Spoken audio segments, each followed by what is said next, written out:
स्वागत है दोस्तों आपका हमारे एक और वीडियो में। सबसे पहले मेरा सभी को जय मसीह की। मैं आशा करता हूं कि प्रभु ने आपको सुरक्षित रखा है। आज हम जानेंगे कि आत्मिक युद्ध क्या है, हम कैसे आत्मिक युद्ध का भाग बनते हैं। वीडियो को बिना स्किप किए अंत तक पूरा देखें। तो चलिए दोस्तों वीडियो को स्टार्ट करते हैं। इसके लिए आज हम मिलकर अय्यूब के जीवन से सीखेंगे। बाइबल में अय्यूब की कहानी एक धार्मिक व्यक्ति के दुखों के बारे में है।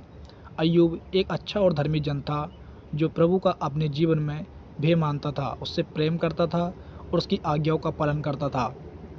उसके पास पशु के बहुत से झुंड और बहुत संपत्ति थी। अय्यूब के जीवन में सब कुछ ठीक ठाक चल रहा था। अचानक उसके जीवन में एक समय ऐसा आता है जिसमें उसका सब कुछ बर्बाद हो जाता है, नष्ट हो जाता है। यह कहानी शुरू होती है ऐसी दो ताकतों के बीच, अर्थात परमेश्वर और शैतान के बीच। परमेश्वर शैतान से पूछते हैं कि तू कहाँ से आता है। तो शैतान कहता है कि मैं तो पृथ्वी पर इधर उधर घूमते फिरते आता हूँ। परमेश्वर उससे कहते हैं कि तूने मेरे दास अय्यूब पर ध्यान किया, क्योंकि उसके जैसा खरा और सीधा और मेरा भय मानने वाला और बुराई से दूर रहने वाला मनुष्य और कोई नहीं। शैतान ने परमेश्वर को उत्तर दिया, क्या अय्यूब तेरा भय बिना किसी लाभ के मानता है? क्या तूने उसकी और उसके घर की और जो कुछ उसका है उसके चारों ओर बड़ा नहीं बांधा? तूने तो उसके काम पर आशीष दी है और उसकी संपत्ति देश भर में फैल गई है। परंतु अब हाथ बढ़ाकर जो कुछ उसका है उसे तो छू, तब वह तेरे मुंह पर तेरी निंदा करेगा। तब यहोवा ने कहा, सुन, जो कुछ उसका है सब तेरे हाथ में है, केवल उसके शरीर को हाथ न लगाना। तब शैतान यहोवा के सामने से चला गया। हम पढ़ सकते हैं अय्यूब 1:8 से 12 आयत तक। और जैसे ही परमेश्वर ने यह अधिकार शैतान के हाथ में दिया तो क्या हुआ?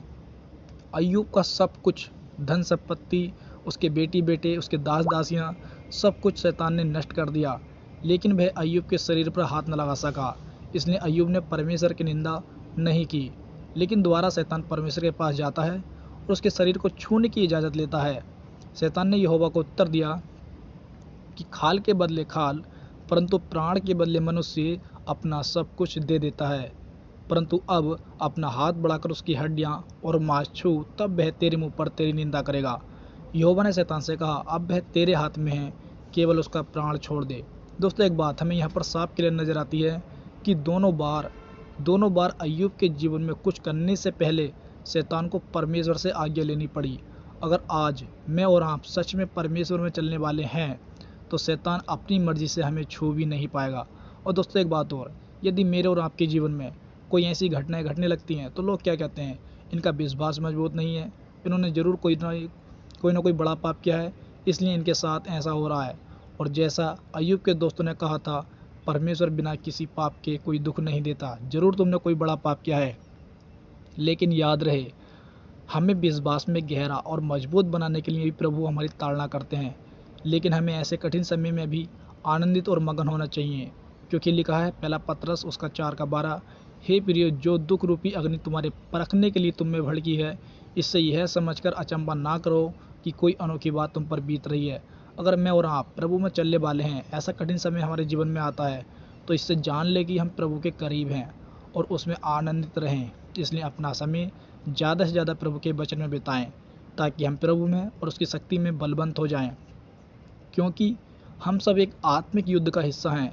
इसके लिए हम एक वचन पढ़ सकते हैं, इफिसियों की पत्री उसका 6 अध्याय उसकी 12 आयत। इस प्रकार लिखा है, क्योंकि हमारा यह मलयुद्ध लहू और मांस से नहीं, परंतु प्रधानों से और अधिकारियों से, संसार के अंधकार के शासकों से और उस दुष्टता की सेना से है जो आकाश में है।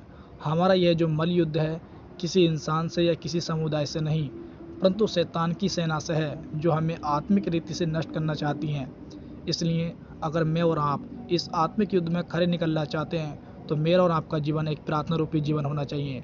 एक बात और, परमेश्वर द्वारा देने की योग्य है। अय्यूब का सब कुछ नष्ट हो गया था, लेकिन परमेश्वर ने सब कुछ उसे दोबारा दे दिया। अय्यूब सचमुच एक धर्मी और खरा व्यक्ति था। जो कुछ पहले उसके पास था, परमेश्वर ने उससे भी बढ़कर उसे दिया और उसे 7 बेटे और 3 बेटियां भी दी। अब एक सवाल यह आता है कि परमेश्वर ने उसे सब कुछ तो दे दिया, परंतु उसके वे बेटी बेटियां कहाँ गए जो पहले थे? हाँ, ये ठीक है, अय्यूब जानता था कि जो उसके पहले बच्चे हैं वे नष्ट नहीं हुए हैं, वे परमेश्वर के पास हैं, उसकी महिमा में हैं। अय्यूब जानता था कि जब मैं इस पृथ्वी को छोड़कर जाऊंगा तो मैं अपने उन बच्चों से मिलूंगा। उसने कहा, मुझे तो निश्चय है कि मेरा छुड़ाने वाला जीवित है और वह अंत में पृथ्वी पर खड़ा होगा, और मैं अपनी खाल के इस प्रकार नाश हो जाने के बाद भी शरीर में होकर परमेश्वर का दर्शन पाऊंगा। हम पढ़ सकते हैं अय्यूब 19 अध्याय 25 से 26 आयत। तो दोस्तों, आज की वीडियो में इतना ही। इन वचनों के द्वारा प्रभु आपको बहुत आशीष दे। सभी को जय मसीह की।